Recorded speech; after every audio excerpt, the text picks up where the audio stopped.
So you may think that skipping meals, restricting certain foods, or being good with food is what's gonna get you in control of your eating. But the reality is it's far more complicated and it's far more out of your control than that. It's not just about willpower. There's actual things happening in your body that you can't resist. So distrusting and ignoring your body's natural signals around hunger almost always backfires, if not always, and it's going to lead to cycles of overeating, binging, guilt, and feeling out of control. And understanding why this happens is the first step toward truly trusting your body. So let's break it down. Let's break down all of the different cycles and reasons why ignoring your hunger cues will lead to the opposite of what you're looking for. So number one, the first thing I want to talk about is it's going to lead to primal hunger, your body's SOS, something you can, again, not willpower your way through. So primal hunger is that urgent, almost desperate need to eat. So that's going to be accompanied with hunger, anxiety, a feeling of being out of control, and it really drives us straight to high fat, high sugar, energy dense foods, and that makes sense. So why does that primal hunger happen? When you ignore those cues, it's like holding your breath underwater. Your body's doesn't have the oxygen, and so when it comes up for air, it's going to try and get all the air it can. And so that's what's happening with food. When you are restricting, you're going to get that primal desire to eat, urging you to eat as much energy-rich food as possible, as quickly as possible, and as much as possible. And this isn't just physical, it's also psychological too. The longer you ignore your primal hunger, the more likely you are to feel the psychological consequences, which is feeling those compensatory urges that aren't going to feel good in your body. You're going to enter that famous binge restrict cycle, right, that we know so well. You're going to treat meals like they're your last, eating in the kind of all bets off mentality.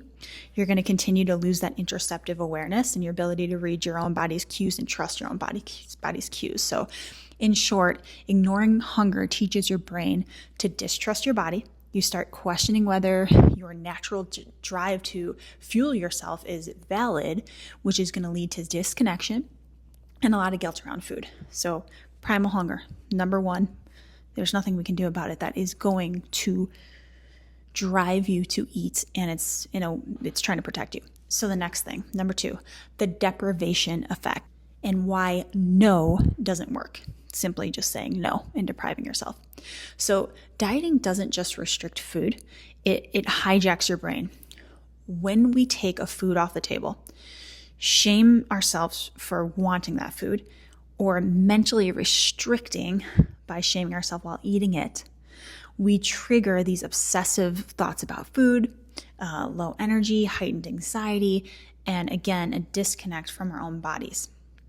But the irony is that our minds think we're controlling eating, but this kind of deprivation is actually going to fuel it. It's going to keep food at the center of our thoughts instead of letting it be a neutral, nourishing experience. So we charge foods up by simply just saying no. We cannot keep up with that. It's just, we're charging it up. We're making it this food that we have set off limits. And when you think of a kid in a candy store who never gets candy, they're going to want the candy, versus a kid who gets candy in their life. It's more neutral. It's not shamed. When they go in the candy store, they might be like, I'll just pick this, versus the kid who never has candy is going to want everything in the store, eat it all at once, knowing they're never going to get it again. So simply just saying no, that deprivation effect is just will not work. And again, these are all backed by research. So these ones I'm naming are all backed by research, and you can put your own experiences into it too, but very proven. So number three, the third proven result of ignoring hunger is what's going to happen is you're going to have that dietary restraint or what the hell effect. So when you restrict or you diet, you're going to set yourself up for a cycle called the restraint overeating cycle. And how this plays out is you set a rule. I can't eat chocolate. And if you break that rule, even slightly, your brain triggers the what the hell effect and the all bets are off mentality that's going to lead to binging. You know what I'm talking about, that chocolate that you're just like, I had one bite, I might as well have the whole bar, or I had one donut, I might as well eat the rest of the donuts because I'm never going to allow myself this again. This is the last time I'm going to have it. So even the perception of overeating can trigger that response, by the way. Researchers found that dieters overeat simply when they believe they're consuming high-calorie foods, even if they aren't. The one study done here, and what they found is when they told people to dieting groups that they were eating something with a lower amount of calories, and they told the other group that they were eating a higher amount of calories, the people who believed they were eating a higher amount of calories and thought they were being bad ended up eating more than the other group. So see how that your mind messes with you in that way. So it's really not about weakness. It's really not about willpower. It's about how your brain reacts to restriction, guilt, and the pressure to be perfect. So as you can see, this is not just physical. It's also psychological, and it's really out of our control. This happens to everyone because it is literally the way we're wired to survive and to thrive. So number 4, the fourth one I want to talk about is the anticipation of food restriction effect. So again, when we're not on our hunger, this is going to happen. So restrictive dieting doesn't just affect eating in the moment. It's going to shape your behavior in advance. So for example, studies show that people who are told to avoid chocolate for 3 weeks end up consuming more chocolate both before and after the restriction period. Why? Because anticipation of restriction is going to fuel overconsumption because you think you're never going to get it again. Restrained eaters often end up eating no less than non-restrained eating, but they also experience more guilt, shame, and preoccupation with food. Number 5, the thought suppression and the forbidden fruit phenomenon. So when you ignore hunger, this is what happens. So I'm going to tell you, don't think about chocolate. How often are we going to fail at that? I just told you not to think about chocolate. You're going to think about chocolate. Research proves that trying to suppress that food-related thought is only going to make that specific thought stronger, which is going to increase the likelihood of eating it. You're putting a spotlight on it. You're charging it up.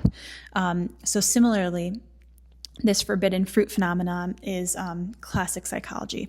Give children a food that they aren't allowed to have, like yellow M&Ms, and they eat more of that food than anything else.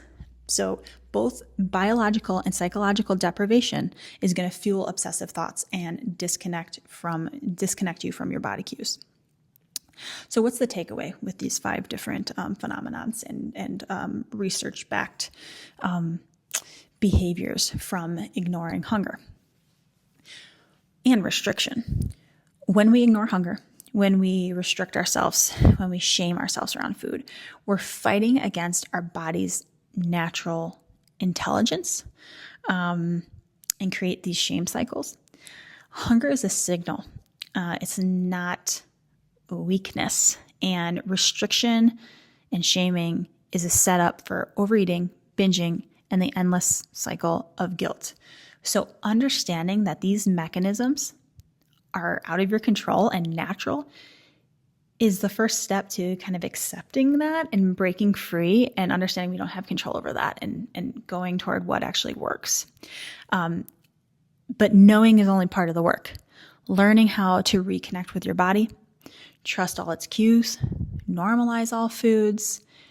It's going to take guidance, support, and practice and getting uncomfortable by doing things different. And you absolutely can get to a place where you can rebuild trust with food and rebuild trust with your body and stop restricting and stop binging and stop ignoring hunger cues, which all leads to these inevitable effects of wanting that food more, it feeling charged up.